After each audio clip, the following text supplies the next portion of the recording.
Welcome to the Scott Howard Genuine ScLoHo Media and Marketing Podcast. This is an ongoing collection of media, marketing, and personal insights.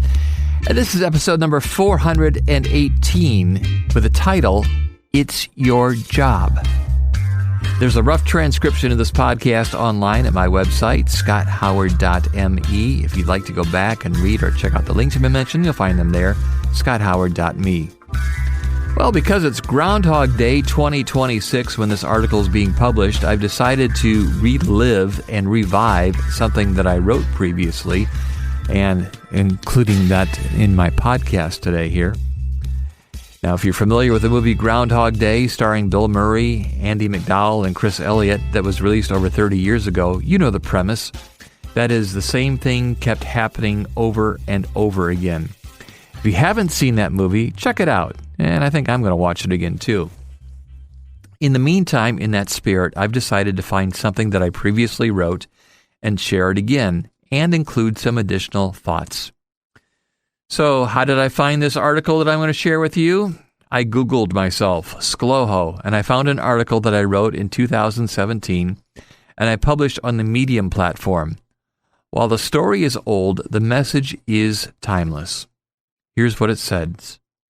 It's less than 2 hours into the Monday workday, and I've already witnessed 2 acts of "it's not my job" syndrome.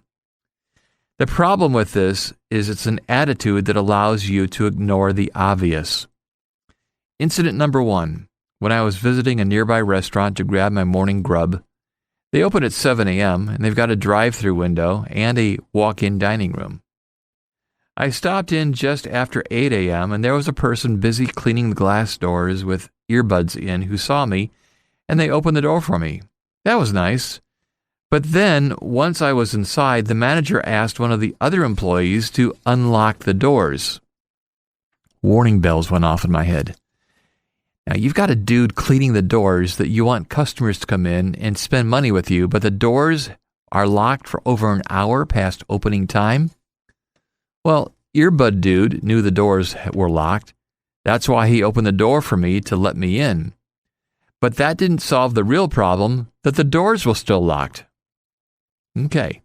Incident number 2 was when I was visiting a business and the phone was ringing and no one was at the reception desk. But I could hear conversations going on by the employees who were talking about the weather, football, their husbands, and ignoring the fact that the phone was ringing. Not just once, but multiple times in 20 minutes or more while I was there. These are not isolated incidents. They just happen to be what I witnessed today before 10 a.m. But I know they're going on at businesses all over this country of ours. I write that it is your job if you see something that is a hindrance to people being able to connect with you and your business, or nearly anything else that you notice that is needed to be done to provide a positive and not a negative impression of the company that you work for.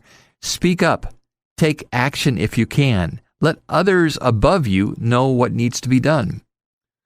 While these items are not listed in your job description, if enough negatives occur, your company may not be able to afford you or anyone else for that matter. Okay. Well, since I wrote that 9 years ago, I stepped into management, and I also stepped away from management because I wanted the freedom of time and independence with my schedule that wasn't possible as a sales manager. However, I am still a leader. Leadership doesn't require a title. It requires a willingness to lead, and that includes stepping up when needed without always being asked or compensated. My challenge to you today is to simply be more observant and take action when you see a need or a job that needs to be done.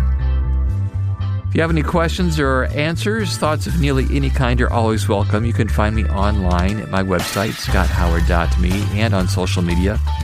Just Google ScLoHo. That's spelled ScLoHo, and you'll probably find more of me. You can drop me a note via email too. It's scott@WOWO.com.